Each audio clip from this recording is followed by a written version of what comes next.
Noticentro 1, CMI. Buenas noches, bienvenidos a las noticias. Los siguientes son los 3 hechos más importantes de hoy en Colombia. A partir de noviembre, las tarifas de la energía eléctrica comenzarán a disminuir gradualmente en todo el país. Esto lo anunció la ministra de Minas y Energía, Irene Vélez. Esa disminución en el cobro al usuario final por el servicio de la energía eléctrica será posible gracias al acuerdo suscrito hoy en la Casa de Nariño entre todas las empresas del sector y el gobierno nacional. Ampliación de esta noticia en nuestra emisión nacional a las 9 de la noche. El gobierno anunció una mesa de diálogo con el gremio de los taxistas para estudiar una compensación económica por ajuste en la gasolina.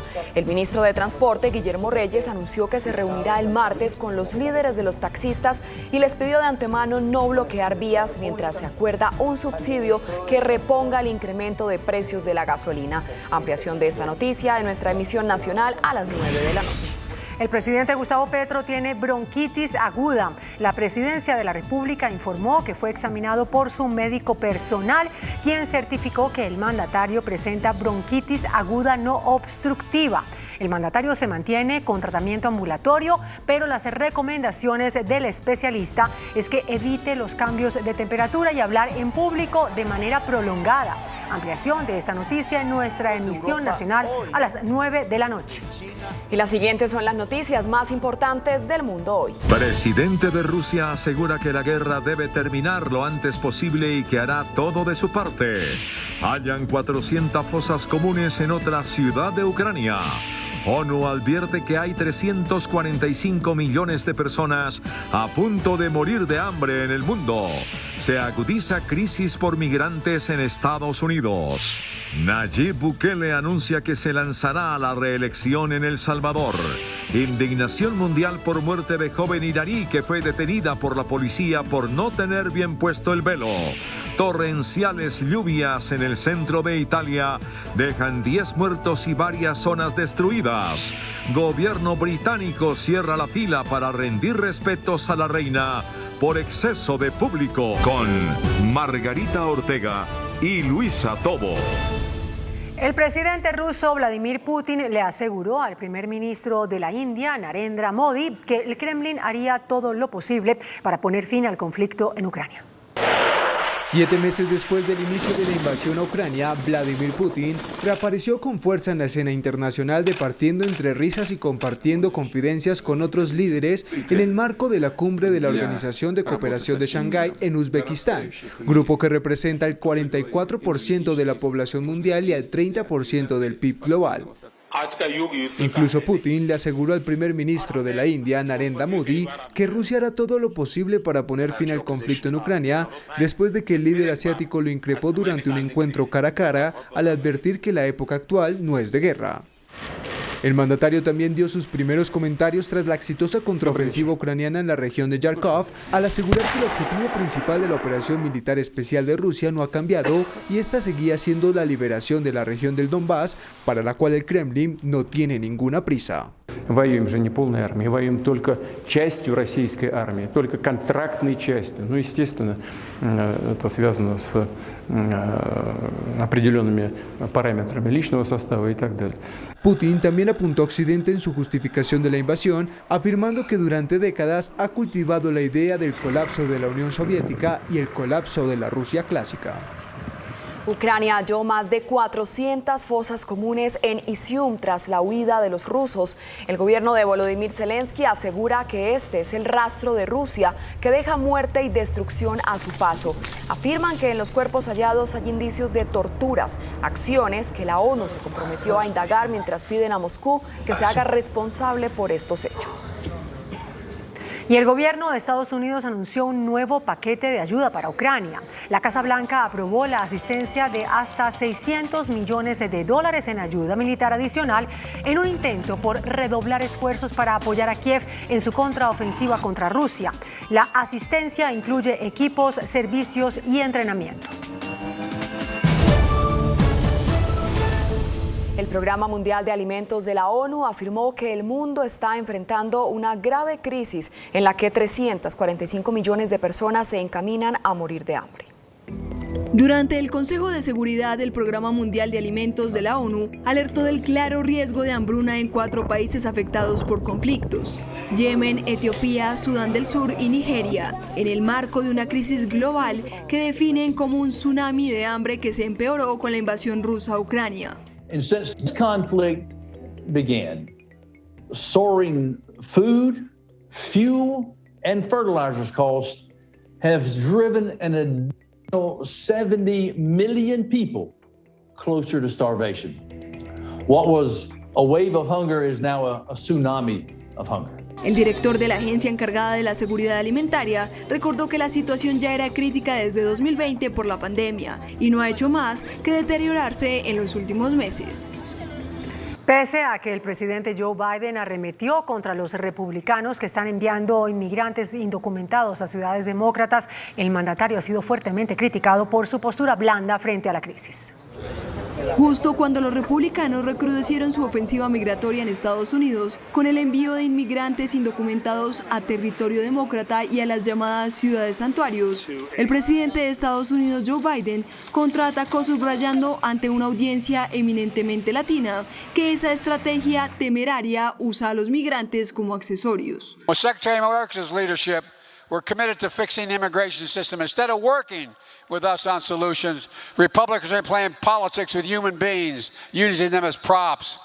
What they're doing is simply wrong. It's un-American. It's reckless. Algunos sectores entre demócratas, republicanos y grupos defensores de migrantes criticaron la tibia respuesta del mandatario ante una situación crítica que parece estar saliéndosele de las manos. El presidente de El Salvador, Nayib Bukele, anunció en el aniversario de la independencia de Centroamérica que buscará su reelección en las elecciones presidenciales de 2024. A mediados de 2021, la Corte Suprema de Justicia de El Salvador emitió una resolución que habilita la reelección presidencial inmediata, pese a que existe una ley constitucional que la prohíbe. La vicepresidenta de Argentina, Cristina Fernández de Kirchner, reapareció tras el fallido intento de asesinato en su contra y aseguró que está viva por Dios y por la Virgen.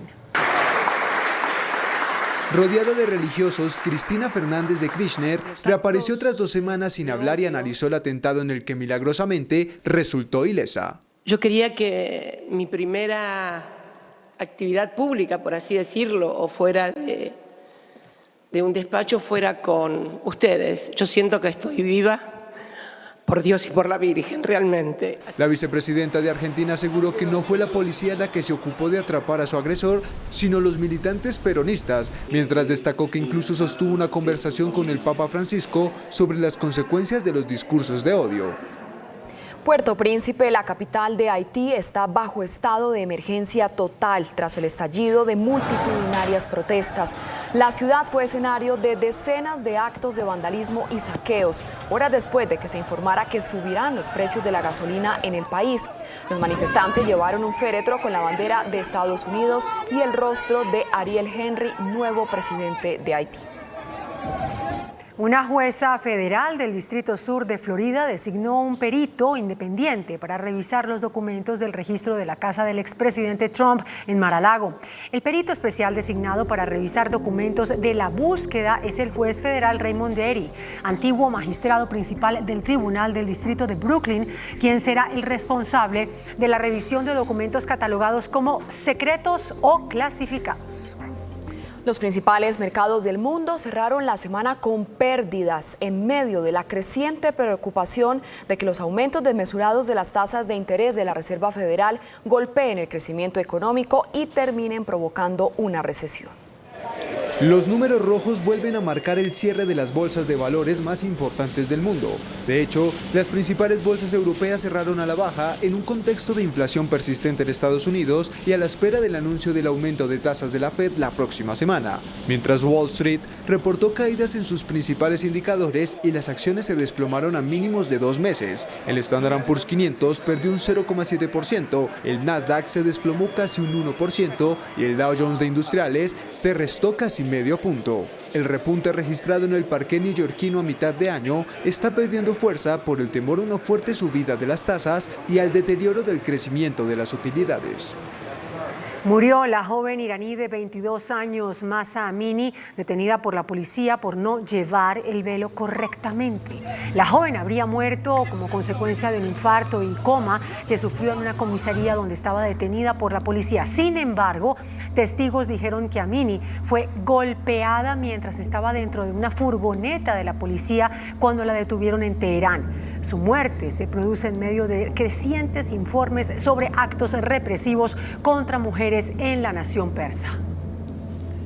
Una lluvia torrencial arrasó en 2 horas el centro de Italia. Al menos 10 personas murieron y otras 4 permanecen desaparecidas en la provincia italiana de Ancona a causa de las lluvias y de las inundaciones. Agencias oficiales aseguran que llovió en 2 horas lo que suele llover en un año. 2 policías fueron apuñalados en el centro de Londres. Según las autoridades, fueron hospitalizados y sus vidas no corren peligro luego de que encontraran a un hombre que portaba un cuchillo y que al verlos los atacó. El agresor fue detenido y se descartó que fuera un ataque terrorista. El gobierno británico cerró durante 6 horas la fila para visitar la capilla ardiente de la reina Isabel II debido a que se alcanzó la máxima capacidad. El Ministerio de Cultura pidió a las personas que no hicieran la cola hasta que no se volviera a abrir el acceso.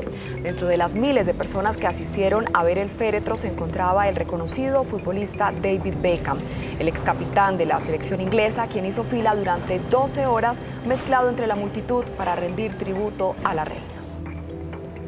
El sepelio de la reina Isabel se realizará el próximo lunes. El féretro realizará también una procesión hasta la abadía de Westminster. Luego la reina británica será inhumada en privado en Windsor y esto será hacia la 1:30 de la tarde, hora de Colombia.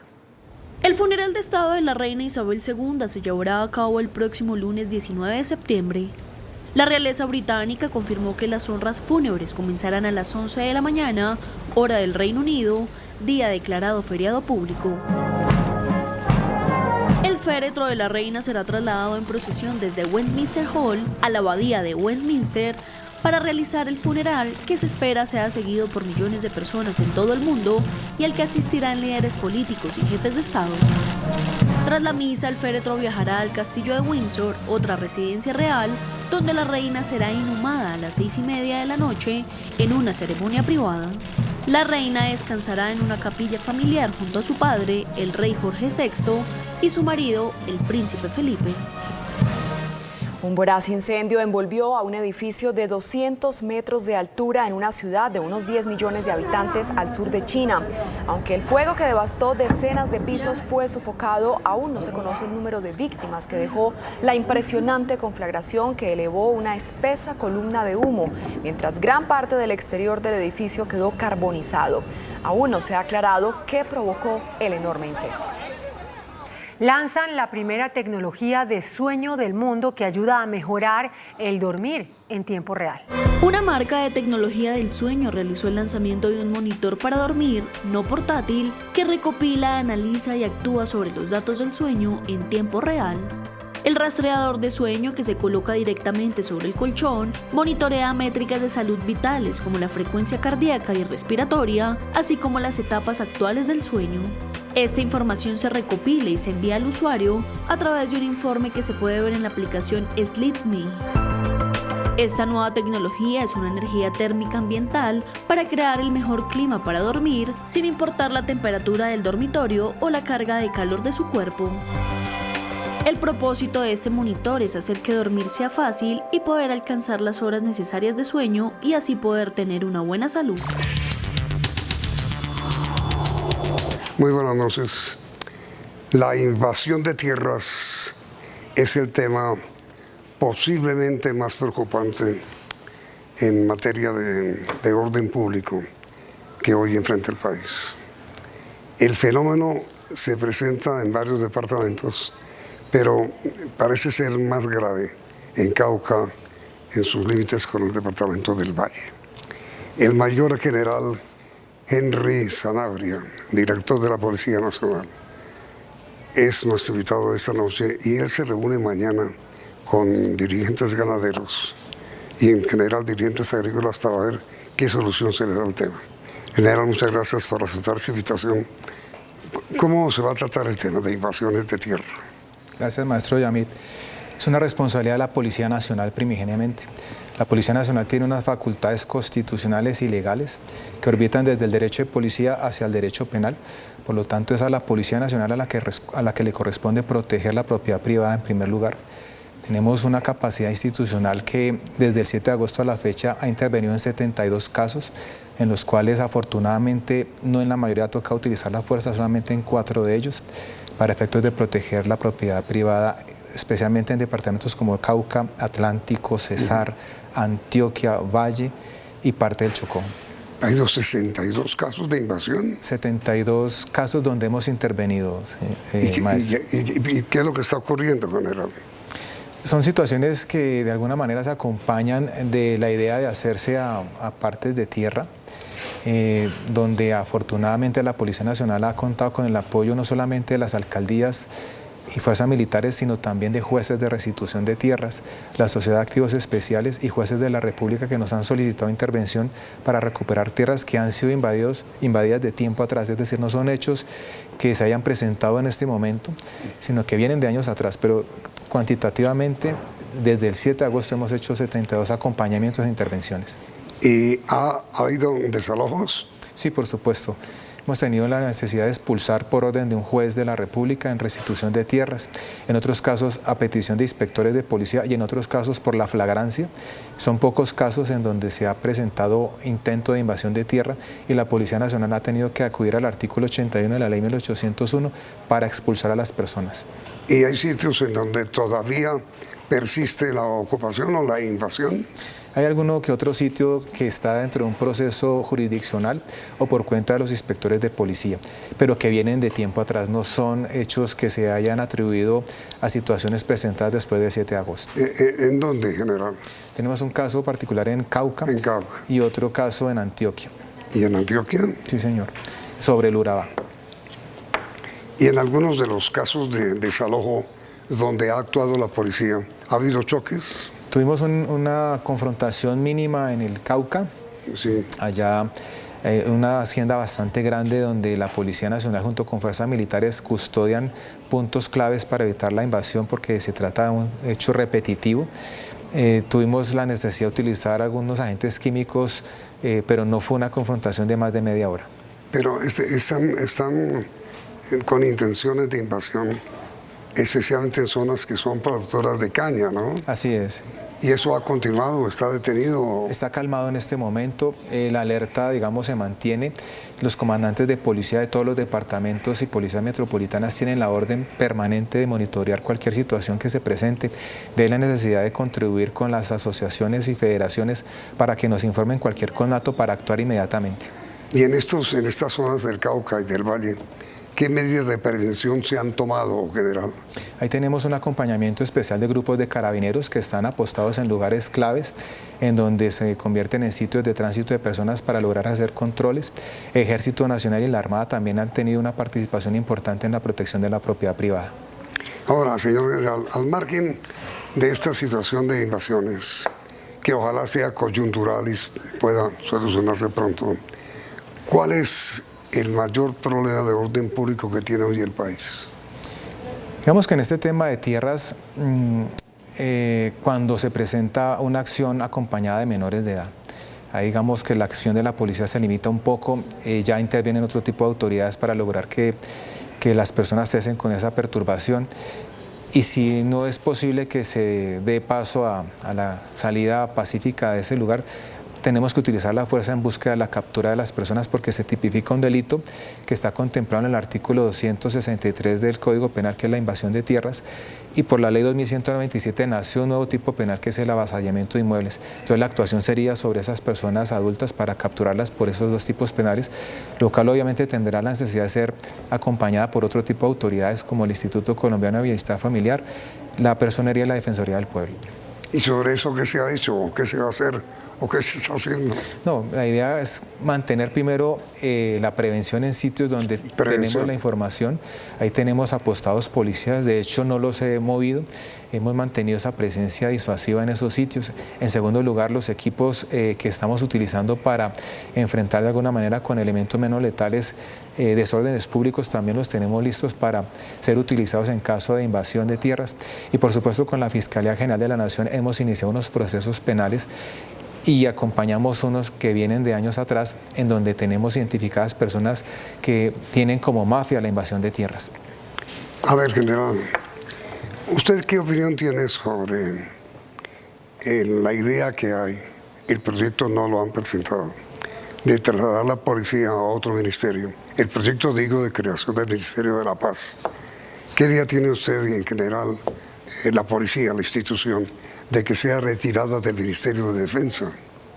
Es una posición que desde que ingresé a la institución en el año 90-91 se empezó a plantear esa idea, es decir, cuando iniciamos la carrera de subtenientes se planteaba esa posibilidad, aún siendo el ministro de Defensa un señor general del Ejército, la necesidad de salir hacia un ministerio de gobierno en ese momento o crear uno nuevo.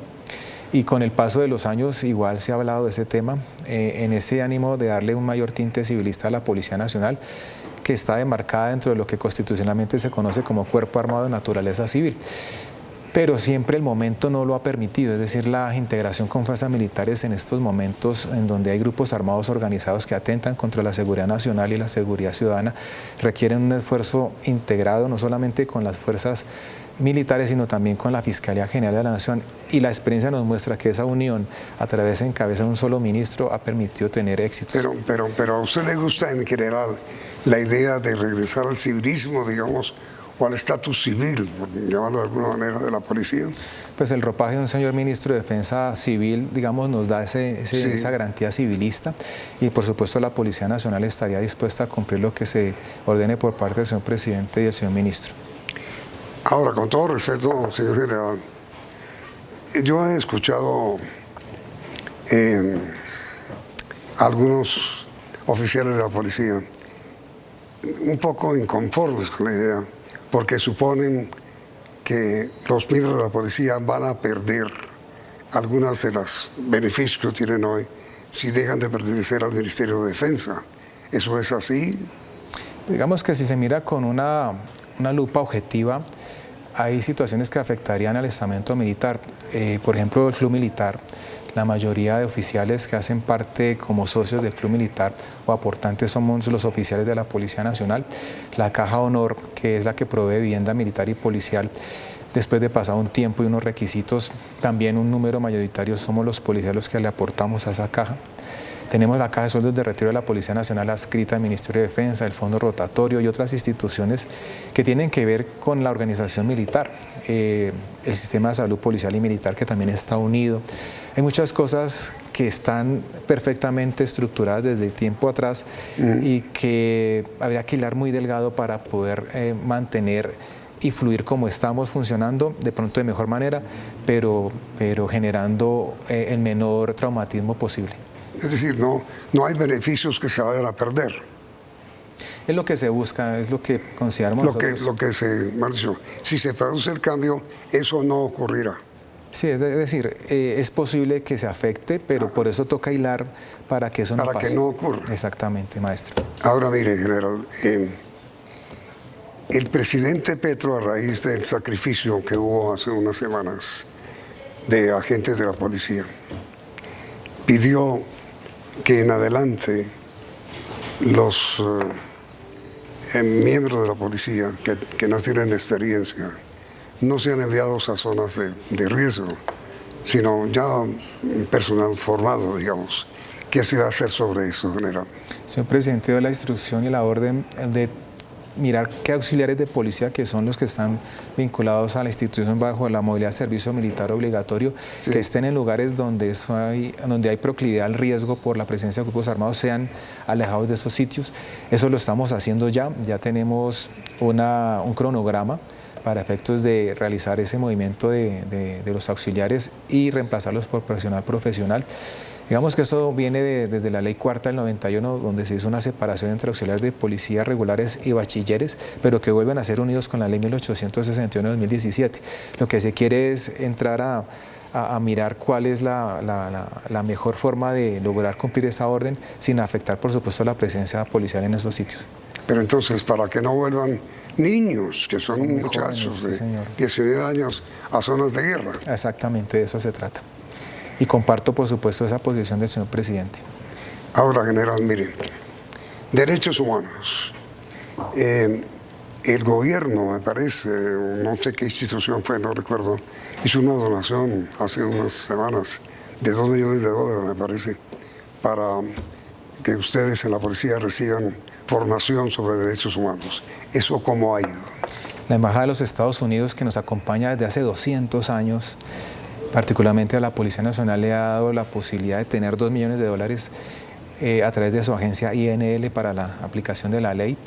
INL busca que policías de Colombia se capaciten en temas de derechos humanos. Iniciamos con los grupos que utilizamos para contener desórdenes públicos, lo que antes denominamos SMAT, y continuamos hacia el futuro con otras instituciones dentro de la Policía Nacional que tienen que ver con el contacto directo con las personas, especialmente jóvenes.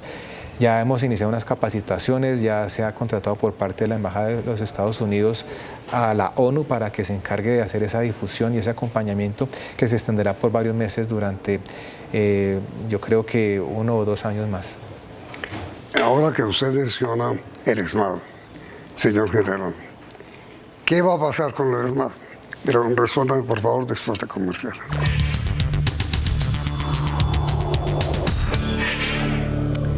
¿Cuál es el futuro, en su opinión, señor general, del SMAD? Todo cuerpo de policía debe tener un grupo de choque que de alguna manera contenga intenciones de desestabilizar el Estado y la sociedad a través de la utilización de armas menos letales. Es decir, es necesario que mantengamos un grupo especial. Desde el año pasado, desde el mes de abril, estamos en esa transformación de lo que es el SMAD.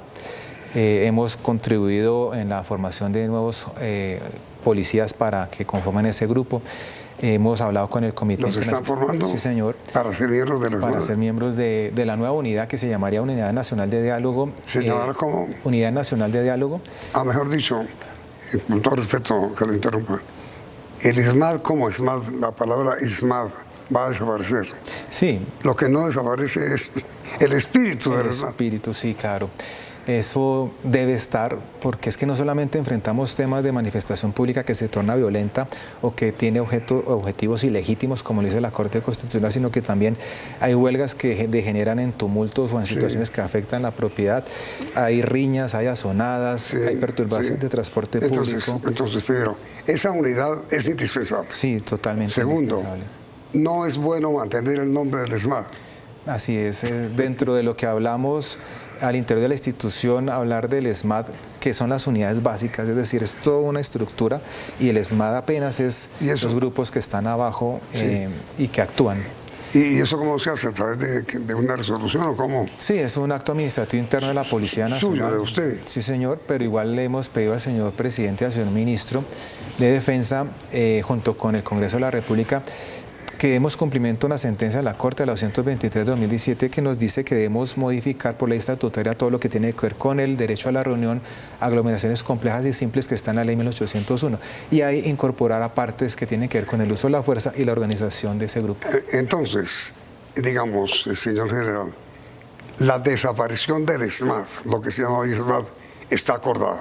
Sí, señor. Inclusive con el presidente de la República. Digamos que estamos en esas propuestas. La Policía Nacional presenta propuestas a través del señor ministro de Defensa. ¿Pero que el ministro aceptó? No, estamos pendientes de esa aceptación. Falta el presidente y el ministro. Sí, señor. Pero evidentemente la policía quiere que el SMAD desaparezca, por lo menos en su nombre. Sí, de alguna manera... ¿Que no tiene buen nombre? Es Escuadrón Móvil Antidisturbios. Sí. Entonces lo que se busca es darle un nombre que sea mayor, que es el restablecimiento del orden, que es lo que realmente hacemos. ¿Se llamará como en la POCO? Es una propuesta, Unidad Nacional de Diálogo y Mantenimiento del Orden. ¿Cómo se llamará eso? Un DEMO, Unidad Nacional de Diálogo y Mantenimiento del Orden. ¿Un DEMO? ¿Y eso será pronto? No, pues estamos pendientes de la autorización del señor ministro y del señor presidente. Pero eso, de un momento a otro, pues tan pronto el presidente le dé su visto bueno. Sí, señor, así es. Ahora, sí hubo, en su opinión general, excesos por parte del ESMAD. De lo que hemos visto disciplinaria y penalmente sí hubo unos excesos y está siendo objeto precisamente de reproche tanto por la Fiscalía como por parte de la Procuraduría, porque la Policía Nacional pasó las investigaciones a esas dos instancias. Y es decir, no solamente va a ser el cambio de nombre, sino también de la actitud que va a tener la nueva unidad de emergencia, digamos, de la policía. Claro, nosotros tenemos un protocolo de ingreso a esa unidad de choque, pero lo novedoso es que vamos a tener un protocolo de Naciones Unidas, del Comité Internacional de la Cruz Roja y otras instituciones internacionales que van a supervigilar desde el punto de vista psicológico y físico la permanencia de esos policías en esas unidades. Ahora mire, señor general, usted tuvo ocasión de conocer las declaraciones que en este programa hizo el doctor Danilo Rueda, alto comisionado de paz, sobre la paz total. ¿Usted cómo ve eso? ¿Sí tiene futuro la paz total? ¿Sí es posible el diálogo con los organismos o con los elementos que están fuera de la institucionalidad? ¿Sí es posible la paz total? ¿Es posible la paz con el narcotráfico? ¿Es posible la paz con el ELN? ¿Es posible la paz con Iván Márquez y sus disidencias? Constitucionalmente aparece en dos partes el derecho constitucional a la paz y en la misionalidad de la Policía Nacional mantener las condiciones necesarias para ejercer sus derechos y libertades públicas y asegurar que los habitantes de Colombia convivan en paz. Es decir, es una misionalidad de la Policía Nacional apoyar el proceso de paz y por supuesto que para nosotros los policías, quienes somos los que más colocamos muertos y lesionados y viudas y huérfanos en el conflicto, somos los llamados a aplaudir por supuesto esa iniciativa de paz. Ya del alto comisionado y las políticas de gobierno que fijen lo que tenemos que hacer, lo cumpliremos. Sobre eso de la paz total, señor general, Antonio García, quien es uno de los miembros del COSE, que es el organismo directivo del ELN, escribió lo siguiente en un trino hoy, que usted debe conocer. Dijo: circula información que el general Zapaterio y varios generales retirados de la policía y las fuerzas militares, junto con personajes de la extrema derecha uribista, trabajan en un plan de desestabilización al gobierno del presidente Petro, cierro comillas. ¿Eso qué es? Desde el ámbito de la Policía Nacional no hemos tenido ninguna información en ese sentido. La capacidad de recolección de información de la Policía Nacional es reconocida no solamente por propios, sino por extranjeros, y no tenemos información. Y conociendo el talante de los señores generales que se han retirado de las fuerzas militares y de la Policía Nacional, considero que ellos acompañarán un proceso hacia un mejor futuro para el país. ¿Pero usted cómo considera ese mensaje? No sé de dónde sacarías la información él, pero lo que sí tengo claro y absolutamente lo digo con responsabilidad es que los señores generales de la Policía Nacional y de las fuerzas militares tienen ese rigor jurídico y esa estabilidad emocional para mantenerse firmes frente a un juramento que hicieron y que mantendrán hasta el día de su muerte. Este mensaje lo dirigió hoy el señor García, este trino, después de que comentó la presencia de usted y unos generales o mandos militares en la entrega de unos helicópteros americanos para el medio ambiente, ¿no es cierto? ¿Qué fue lo que recibieron y para qué son? Son dos helicópteros que el gobierno de los Estados Unidos de Norteamérica le ha entregado a la Policía Nacional en dos fases. Ya hemos recibido los 3 primeros, los otros se arribarán a la ciudad de Bogotá en los próximos meses. La idea de esos helicópteros, como lo ha planteado la Embajada de los Estados Unidos, es apoyar todo el tema del proceso que el señor presidente Gustavo Petro está liderando para efectos de erradicar todo el tema de minería ilícita, la protección del medio ambiente a través del ataque frontal a las organizaciones delincuenciales que se lucran ilícitamente de la explotación ilícita de la madera, la deforestación asociada al narcotráfico y a otro tema criminal, y por supuesto el apoyo a las comunidades en zonas donde infortunadamente el Estado no tiene la posibilidad de llegar rápidamente. Ahora mire, señor general, hemos hablado del ESMAD, que es, digamos, la fuerza extremista de la policía para considerar el orden público. Y quiero ahora hablar de la primera línea, que es, digamos, la fuerza extremista también de quienes protestan y quienes marchan. El presidente Petro, en reiteradas ocasiones, ha dicho pues que hay que revisar muy bien la situación de los jóvenes detenidos por miembros de la primera línea. ¿Cuál es la opinión suya como director de la policía sobre ese tema? Nosotros le hemos aportado elementos en materia de prueba a la Fiscalía General de la Nación en los hechos ocurridos desde el año 2020. Elementos probatorios de delincuencia. Elementos probatorios que configuran tipos penales, como lanzamiento de objetos peligrosos, azonada, violencia contra el sector público, lesiones personales, obstrucción a la justicia y obstrucción a la función pública, que la Fiscalía ha valorado y de la mano de jueces con función de control de garantías han establecido que efectivamente tiene que haber un proceso penal. Ya digamos dentro del avance de las investigaciones pueden haber elementos que puedan generar decisiones al interior de la Fiscalía para de alguna forma garantizar que efectivamente estos jóvenes unos puedan responder efectivamente ante la justicia por los hechos acaecidos y otros de pronto puedan quedar en libertad, porque como la investigación tiene ese propósito, saber si son responsables o no de la comisión de un delito o inocentes, ese será el resultado final de esa acción. Ahora mire, señor general Sanabria, este par de minutos finales quisiera aprovecharlos para hablar personalmente sobre usted.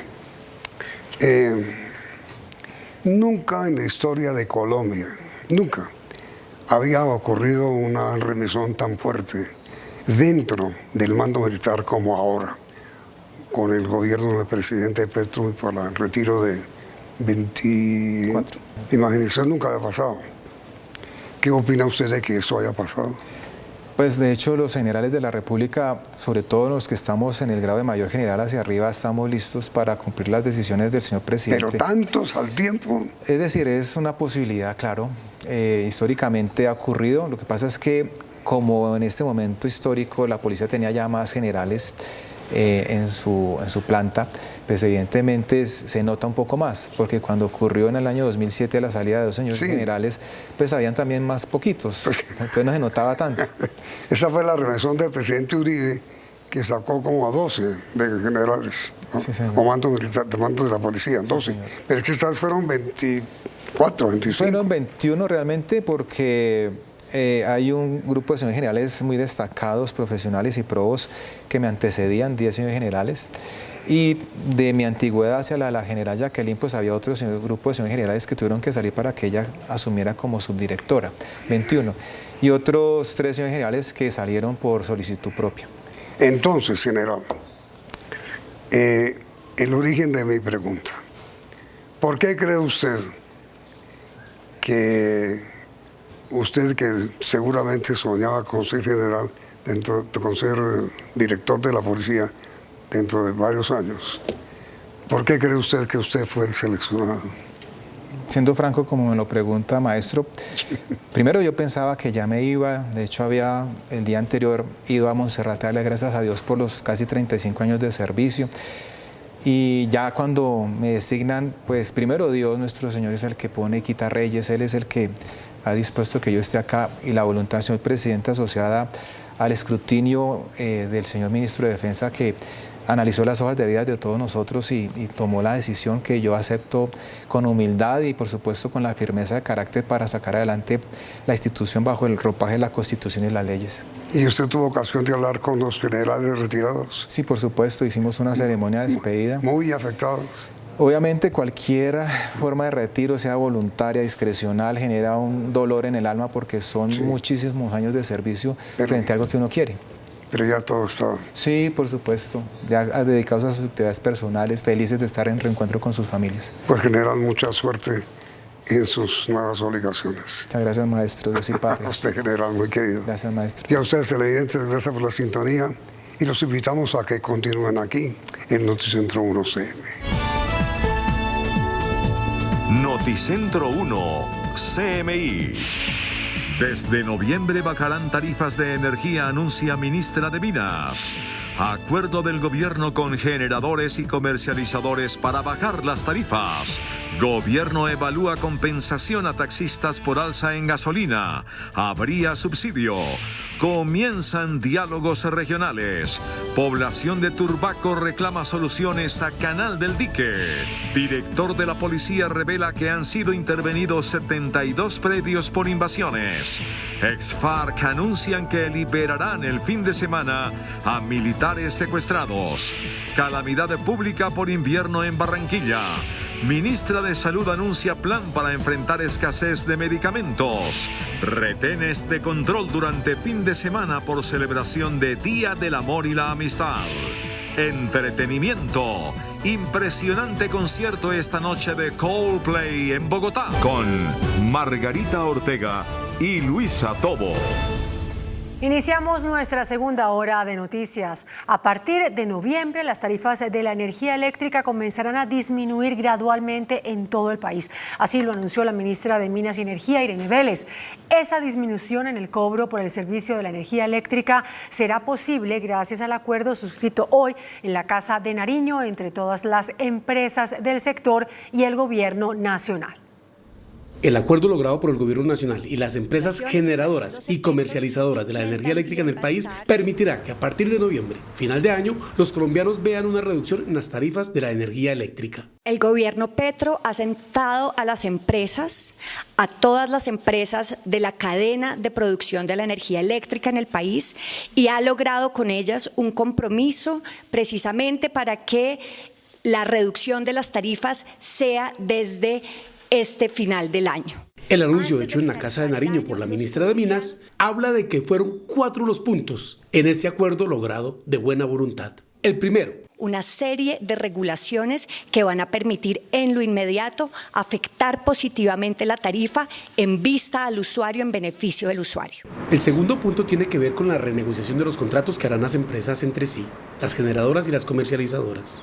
Tenemos la voluntad de las empresas generadoras y comercializadoras de hacer una renegociación de los contratos y que se pueda beneficiar de esa manera a los usuarios de la energía eléctrica en el país. El tercero, la vigilancia que hará el Gobierno Nacional y la Comisión de Regulación de Energía y Gas sobre las tarifas de la energía eléctrica. Y eso lo vamos a hacer para darle la tranquilidad a la ciudadanía de lo que estamos diciendo hoy se va a cumplir y se va a reflejar en la tarifa eléctrica. Y el cuarto componente es que vamos a continuar con el diálogo, porque precisamente lo que estamos demostrando es que este gobierno, esta estrategia de diálogo vinculante se puede hacer, tiene objetivos y tiene logros. Ni el Gobierno Nacional ni las empresas entregaron cuál será la reducción en porcentaje de lo que deben pagar los colombianos desde final de año en la energía eléctrica. Eso sí, se estima que son cerca de 6 billones de pesos el impacto que tendrán las generadoras por el beneficio que se les entregará a los colombianos en todo el país. La disminución de la tarifa de energía eléctrica será gradual en todo el territorio nacional, pero con la diferencia dependiendo de la empresa que preste el servicio. A instancias del Gobierno Nacional, las empresas generadoras y las comercializadoras de la energía eléctrica en el país se comprometieron a renegociar los contratos para que baje el costo de las tarifas que le cobran al usuario.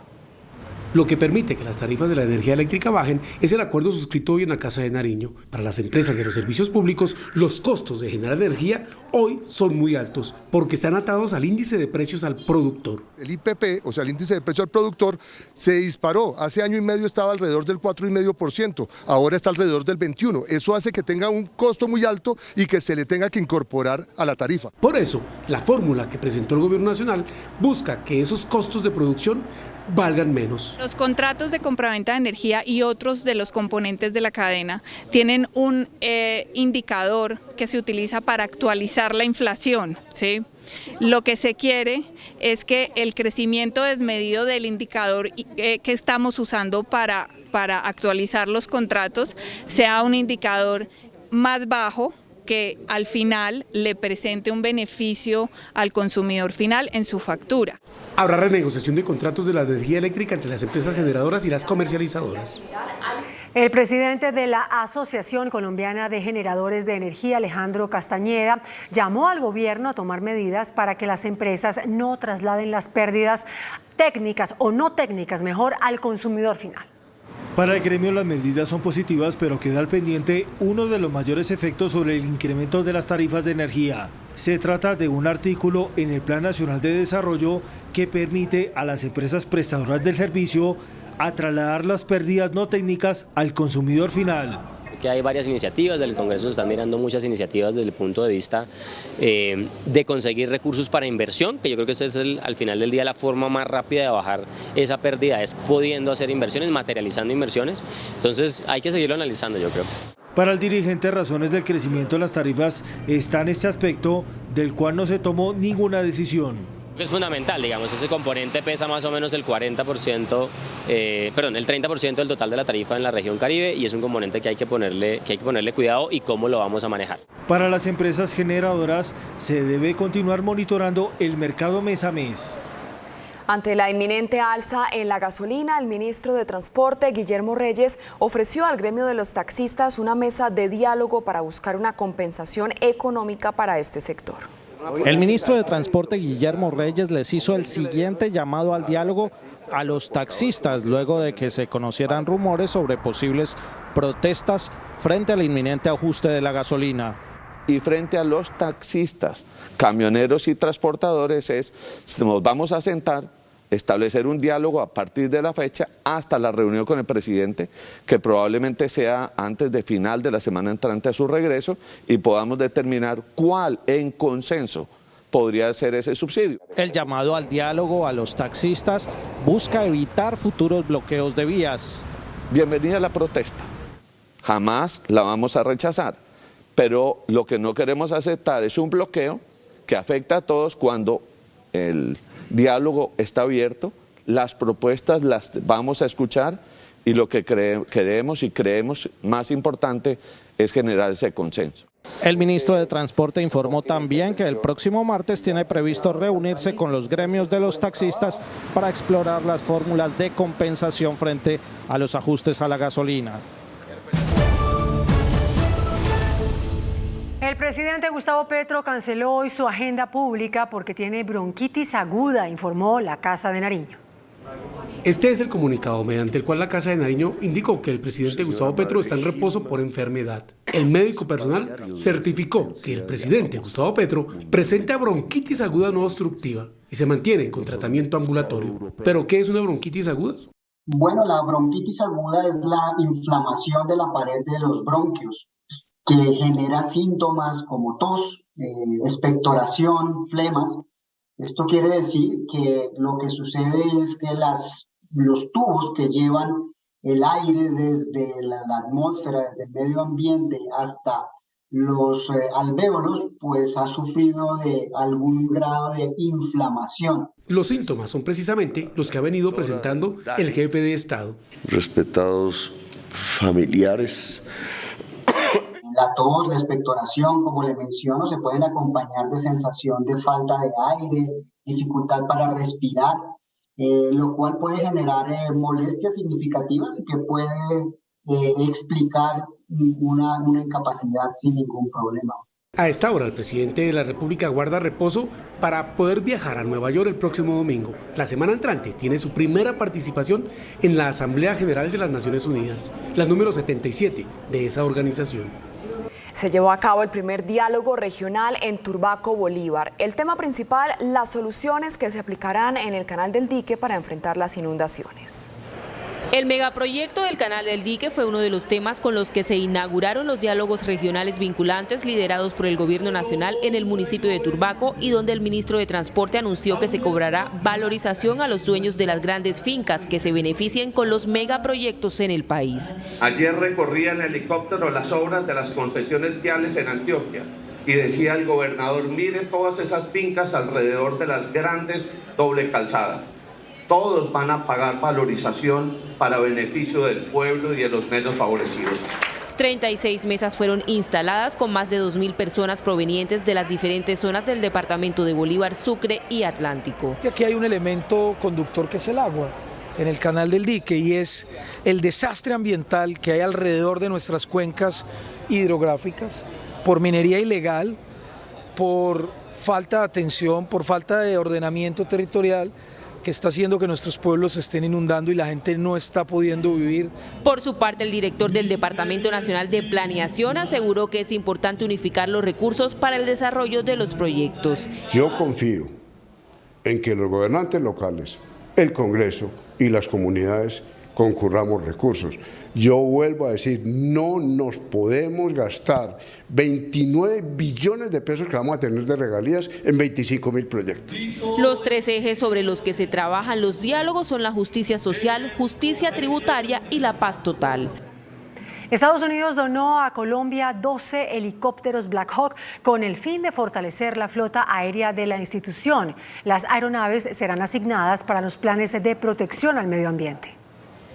Estados Unidos entrega 12 nuevos helicópteros Black Hawk para la Policía de Colombia. Son aeronaves que, además de fortalecer la flotilla aérea de la institución, tendrán un rol en las tareas para proteger el medio ambiente. Hoy es un día muy especial.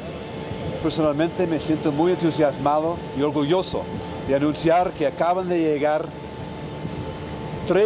los 3 primeros helicópteros Black Hawk de los 12 que serán parte de la flota aérea que donará al gobierno de los Estados Unidos a Colombia para proteger el medio ambiente de la deforestación, los incendios y la tala ilegal. Un saludo muy especial de parte de la Policía Nacional en agradecimiento al gobierno de los Estados Unidos de Norteamérica por esta entrega. Estas aeronaves tendrán un nuevo diseño en su presentación para distinguirlas como guardianes del ambiente. Antonio García, máximo líder de la guerrilla del ELN, expresó a través de redes sociales un supuesto plan para desestabilizar la paz que propone el presidente Gustavo Petro. Antonio García, primer comandante del Ejército de Liberación Nacional ELN, publicó el siguiente trino en su red social, refiriéndose a una presunta desestabilización del gobierno de Gustavo Petro. Circula información que Zapatero y varios generales retirados de la policía y las fuerzas militares, junto con personajes de la extrema derecha uribista, trabajan en un plan de desestabilización al gobierno de Petro, desde luego de la mano de los gatos que cuidan salsamentarias. García también se pronunció sobre los helicópteros Black Hawk que recibió hoy Colombia por parte de Estados Unidos. Colocar a los gringos a cuidar la Amazonía sería como confiar en un gato para que cuide una salsamentaria. El director de la Policía, general Henry Armando Sanabria, se pronunció respecto a las invasiones de tierras. Reveló que desde el 7 de agosto han sido intervenidos por la policía 72 predios. Gracias, maestro Yamid. En el programa Pregunta Yamid, que se emitió a las 8:30 de la noche, el director de la Policía, general Henry Sanabria, se pronunció sobre las invasiones de tierras que se están presentando en algunas regiones del país. Desde el 7 de agosto a la fecha ha intervenido en 72 casos, en los cuales afortunadamente no en la mayoría toca utilizar la fuerza, solamente en 4 de ellos, para efectos de proteger la propiedad privada, especialmente en departamentos como Cauca, Atlántico, Cesar, Antioquia, Valle y parte del Chocó. También se refirió a los jóvenes de la primera línea que están detenidos y encarcelados. Dice que algunos podrían quedar en libertad, como lo ha establecido el gobierno del presidente Petro. Dentro del avance de las investigaciones pueden haber elementos que puedan generar decisiones al interior de la Fiscalía para de alguna forma garantizar que efectivamente estos jóvenes unos puedan responder efectivamente ante la justicia por los hechos acaecidos y otros de pronto puedan quedar en libertad, porque como la investigación tiene ese propósito, saber si son responsables o no de la comisión de un delito o inocentes, ese será el resultado final de esa acción. Se pronunció también sobre los recientes trinos publicados por Antonio García, comandante del ELN. No sé de dónde sacaría la información él, pero lo que sí tengo claro y absolutamente lo digo con responsabilidad es que los señores generales de la Policía Nacional y de las fuerzas militares tienen ese rigor jurídico y esa estabilidad emocional para mantenerse firmes frente a un juramento que hicieron y que mantendrán hasta el día de su muerte. Para el director de la policía es importante la paz total que está proponiendo el gobierno en pleno. La segunda Marquetalia, grupo disidente de las FARC, liderado por alias Iván Márquez, anunció por medio de un exmilitar que está en poder de la guerrilla que sí están dispuestos a dialogar y anunciaron la liberación de varios secuestrados en el departamento de Nariño. Y quiero dejar muy bien... Noticentro 1 CMI conoció el relato de un exmilitar que está en poder de la segunda Marquetalia, grupo disidente de las FARC, liderado por alias Iván Márquez. Soy prisionero de guerra del Frente Ariel Aldana de la segunda Marquetalia. La prueba de supervivencia de este exmilitar sería una muestra contundente de una disposición de diálogo con el gobierno del presidente Petro. Para el presidente Petro, por favor, yo de corazón, y no solo por mí, sino por el resto de los colombianos, que usted muy bien ha visto toda la sangre que se ha derramado, por favor, se lo pido de corazón, que habría que hacerlo más rápido, ese proceso de paz. En su relato, hace un llamado a la policía y al ejército. Estas guerras que estamos llevando son guerras, como les digo, guerras bobas, se puede decir así. ¿Por qué? Porque nos estamos matando entre unos al otro. Este noticiero pudo establecer que el video fue grabado en las selvas del departamento de Nariño. Allí mismo se llevaría a cabo este fin de semana una liberación de varias personas, con la presencia de una gestión humanitaria que acompaña al Alto Comisionado para la Paz, Danilo Rueda. La vicepresidenta Francia Márquez desde Tumaco reconoció dos problemas que afectan en gran medida a esta zona del Pacífico nariñense: los asesinatos y la muerte por desnutrición en menores.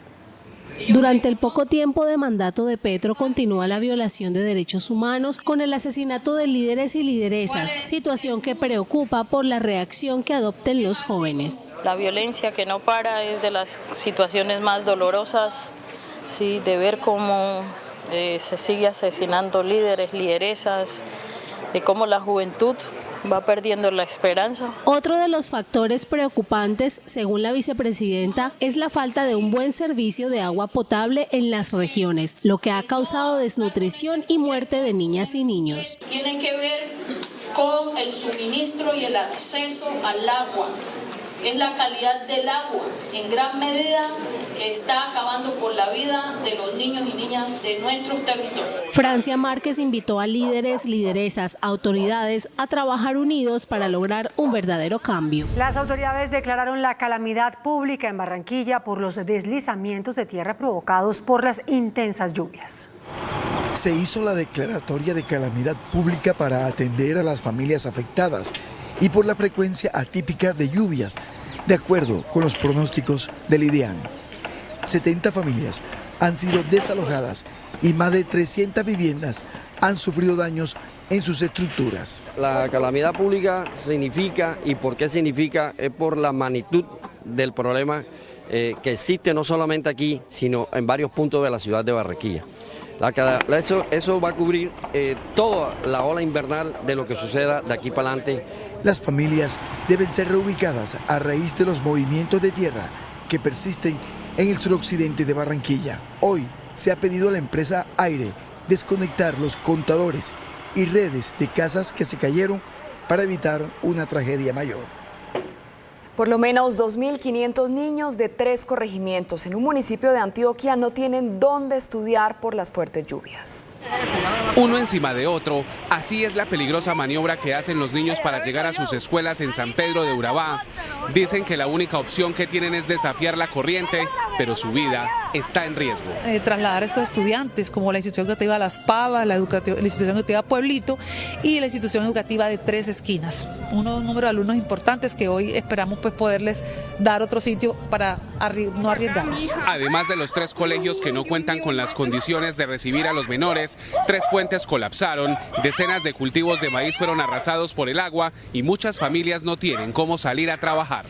Son las zonas productivas del municipio. Hoy las cosechas se les pierden allá, cultivos de arroz, cultivos de maíz, cacao que no han podido sacar. La alcaldesa elevó un llamado de urgencia que permita reubicar a los niños en un lugar digno y que cuente con las garantías de seguridad. La ministra de Salud, Carolina Corcho, anunció un plan especial para enfrentar la escasez de medicamentos.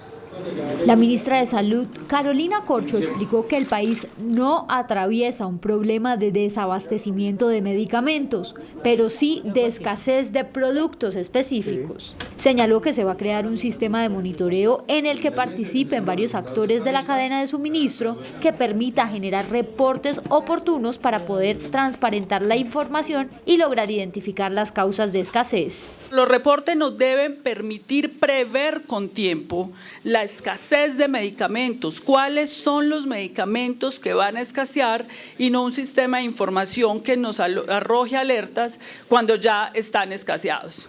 De otro lado, del ministerio ya anunciaron que se autorizó la aplicación de la cuarta dosis de la vacuna de COVID-19 para mayores de 18 años. Permitiendo que alrededor de 7 millones de dosis de vacuna contra la COVID-19 empiecen a circular y a aplicarse de forma efectiva. La ministra Corcho informó que la incidencia por la viruela del mono ha disminuido.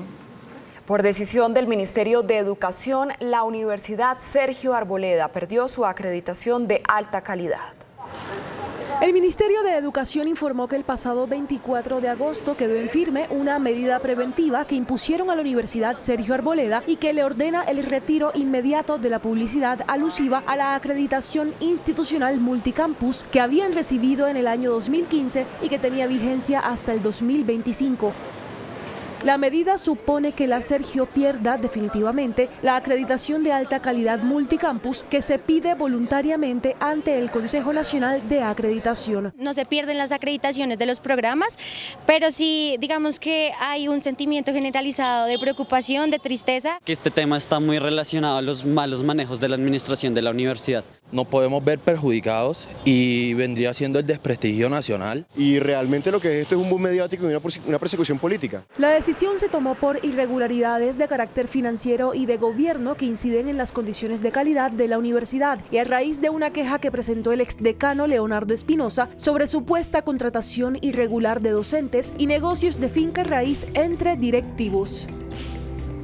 Una juez envió a la cárcel a 10 integrantes de la banda Los Maracuchos, señalados de participar en múltiples homicidios y torturas en Bogotá. El juez del caso escuchó los argumentos de la fiscalía que señaló que en el centro de Bogotá había casas de tortura de esta banda donde llevaban a los integrantes de bandas rivales. Son suficientes los elementos materiales probatorios aportados por la fiscalía para establecer la grave afectación que los procesados han causado en la comunidad. La fiscalía identificó a alias Leo como la persona que lideraba los enfrentamientos contra bandas rivales por el control de la droga en Bogotá. Él y 9 personas más irán a prisión. Los imputados han mostrado su indolencia al deshacerse de los cuerpos como cualquier objeto y generar mofa sobre ello, como se aprecia incluso en las interceptaciones telefónicas en las que Leo indica que uno de los cadáveres puede desecharse como basura en un camión de basura. Los 10 detenidos fueron enviados a la cárcel por ser un peligro para la sociedad. Desde Valledupar, el presidente de la Corte Suprema, Haroldo Quirós, se ofreció como intermediario entre sindicatos y el Consejo Superior de la Judicatura para evitar un paro judicial. Durante el encuentro de la jurisdicción ordinaria que se desarrolla en Valledupar, el presidente de la Corte Suprema de Justicia, Haroldo Quirós, hizo referencia a la reforma política del gobierno del presidente Gustavo Petro. Nosotros estamos haciendo una evaluación sobre todas las reformas que viene presentando el gobierno y lo estamos haciendo a través de la sala de gobierno. De otro lado, el presidente de la Corte también se manifestó frente al paro que adelanta la rama judicial en diferentes regiones del país a causa de una presunta excesiva carga laboral y obstrucción a la justicia. Se comprometió a ser intermediario entre sindicatos y el Consejo Superior de la Judicatura. Yo le hago el llamado a los sindicatos que estoy presto a comprometerme con ellos de ser intermediario entre esa relación que ellos tienen. Quienes hacen parte del paro judicial en Colombia esperan mejorar las condiciones y el presupuesto para la administración de la justicia. El Congreso de la República llevó a cabo una audiencia pública en Buenaventura en la que se escucharon las problemáticas del puerto y de la población afro. La Comisión Afro del Congreso de la República seccionó en Buenaventura, donde se expusieron los principales problemas como son la violencia generalizada y el abandono estatal. Tomaremos atenta nota y con base a lo que ellos nos manifiesten podemos definir una estrategia desde la Comisión Legal Afro. Las peticiones de la comunidad serán tenidas en cuenta en el plan de desarrollo. Vamos a trabajar en el Plan Nacional de Desarrollo. Sin plata no hay nada y que en ese Plan Nacional de Desarrollo puedan estar las políticas públicas referentes al desarrollo de los territorios afro. En la reunión estuvieron líderes comunitarios, representantes de partidos demócratas de los Estados Unidos y organizaciones internacionales. La Dirección de Tránsito y Transporte instaló en Bogotá 16 puestos de control esta noche para la celebración de Amor y Amistad. Habrá pruebas de alcoholemia. Amor y amistad. Así se vive esta celebración esta noche en Bogotá. La policía ha dispuesto diferentes operativos con el fin de reducir la siniestralidad y las pérdidas de vidas. En la ciudad de Bogotá tenemos 16 puestos de control, los cuales están distribuidos en el norte, en el centro, en el sur de la ciudad. Los operativos y las charlas a conductores se extenderán durante este fin de semana. No solamente vamos a tomar pruebas de embriaguez, sino también de nivel nacional en las vías. Vamos a estar allí midiendo la velocidad y sobre todo realizando las campañas de prevención para que los ciudadanos no excedan los límites de velocidad, que respeten las señales de tránsito. Conducir bajo efectos del alcohol o el denominado guayao es complicadísimo y es muy grave en términos efectivos en siniestralidad, porque usted pierde la noción y la previsión en caso de tener algún tipo de riesgo en la vía. A nivel nacional se dispuso un dispositivo de al menos 12.000 uniformados en las carreteras. Justamente durante el fin de semana de amor y amistad, más de 5.000 hombres y mujeres se reforzarán la seguridad en Bogotá. Amor y amistad es uno de los fines de semana más violentos del año, por lo que las autoridades en Bogotá están en alerta para garantizar la convivencia durante la celebración. Más de 5.000 policías, los que van a estar desplegados en toda la ciudad, haciendo todo tipo de labores, tanto de prevención como de control, en algunas zonas de la ciudad. En esta fecha se incrementa la violencia contra las mujeres. Según cifras oficiales, hay aumentos del 14% en violencia intrafamiliar y del 15% en delitos sexuales. La línea púrpura es una línea de atención de la Secretaría de la Mujer, las atienden abogadas, psicólogas, trabajadoras sociales. Es una línea gratuita, funciona 24 horas, 7 días a la semana, incluso desde un celular sin minutos. Como parte de la celebración, este sábado el comercio espera un incremento del 30% de sus ventas y extenderá sus horarios hasta la medianoche. Vamos a tener también ampliación de horario de Transmilenio y vamos a encontrar a lo largo y ancho de la ciudad actividades que hacen los comerciantes buscando atraer la clientela. Además del refuerzo de la policía, habrá puestos mixtos del ejército en entradas y salidas y 500 gestores en zonas de rumba. Este fin de semana, la carrera séptima estrenará reversible. El domingo 18 se implementará la medida entre el puente de Común y la calle 245 para ingresar a Bogotá. La medida, que se implementará los domingos y lunes festivo, busca mejorar la movilidad de ingreso a Bogotá por la carrera séptima, entre las 2:30 de la tarde y las 10 de la noche. Lo que estamos planteando es un reversible entre el puente del Común y la calle 245, que empalma con el reversible que tiene Bogotá de la 245 a la 189 aproximadamente. El reversible se implementará por las obras de ampliación que se adelantan en la carrera séptima y la autopista norte y que tienen un avance del 62%. Los tiempos de viaje, lo ideal es que podamos tener velocidades entre 25, 35, 40 kilómetros por hora, pero una condición fluida de tráfico por los 2 carriles que habilitamos en la séptima, que nos permite una capacidad adicional de entre 700 y 900 vehículos carril en el ingreso a Bogotá. A quienes salen de Bogotá hacia Chía se les recomienda tomar la autopista norte como vía alterna. El reversible estará vigente hasta el 18 de diciembre. Hoy se llevó a cabo una audiencia pública para definir el futuro del megaproyecto Parque San Mateo en Pereira. El futuro de las instalaciones del Batallón San Mateo en Pereira y su posible traslado al municipio de La Virginia, en Risaralda, proyecto que le daría vida al Parque San Mateo, fue analizado durante audiencia pública que encabezó la representante de la Cámara, Carolina Giraldo. El objetivo era reunir las partes vinculadas en este megaproyecto ambiental para la ciudad, para tener un diagnóstico del mismo y buscar que este se incluya en el Plan de Desarrollo Nacional. Un balance muy positivo porque primero reactivamos el tema por el cual la ciudadanía en Pereira había recogido hasta 50.000 firmas en el pasado. Aunque el traslado del batallón, la adecuación de las nuevas instalaciones e iniciar el proyecto del Parque San Mateo supera los 500.000 millones de pesos, están convencidos que son recursos que se pueden conseguir con el acompañamiento del Gobierno Nacional. Expertos sugieren reforzar la estructura del edificio Continental Towers de Medellín para evitar un desplome. El trabajo es milimétrico en la débil estructura, no hay lugar a errores. Hay cierre preventivo y un puesto de mando unificado instalado. El edificio Continental Towers está a unos metros del Space y el conjunto Interclub.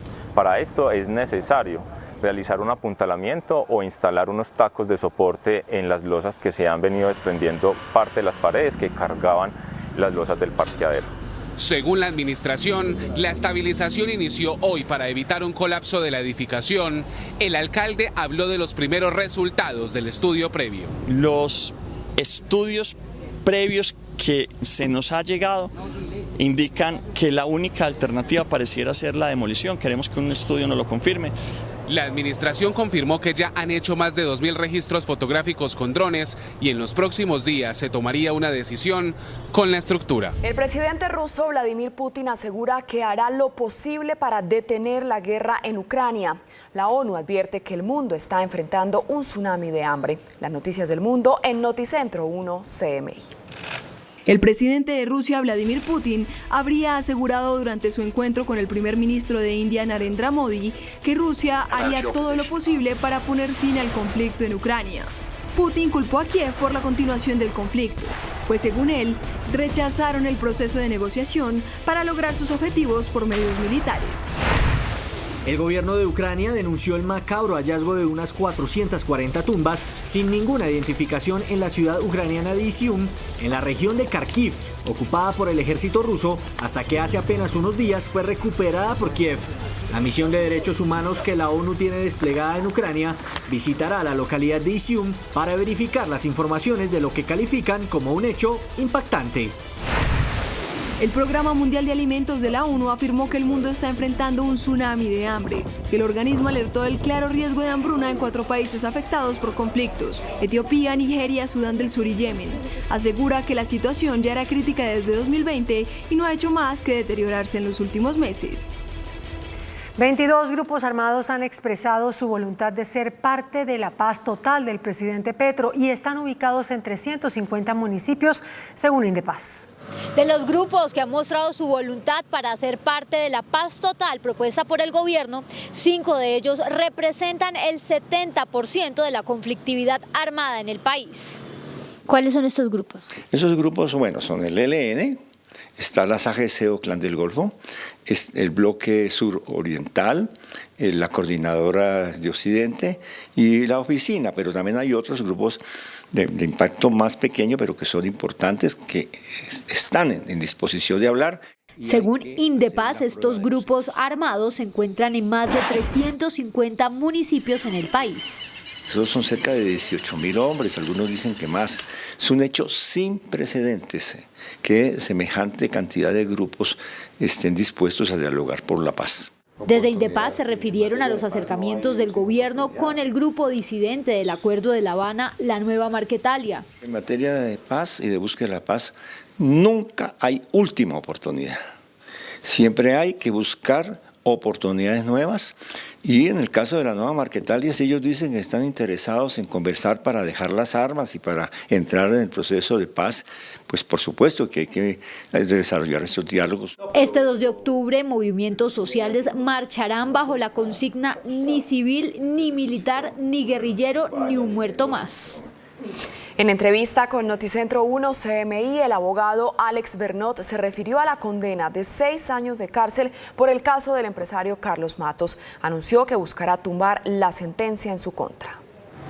El Tribunal de Bogotá ordenó la captura del abogado Alexandre Bernot, luego de tumbar la decisión de un juez que lo absolvió por el caso Hyundai. En entrevista con Noticentro 1 CMI, el jurista dice que la detención no es aplicable porque la decisión será revisada por la Corte Suprema. No hay lugar a la detención constitucional y legalmente, porque yo fui absuelto en primera instancia.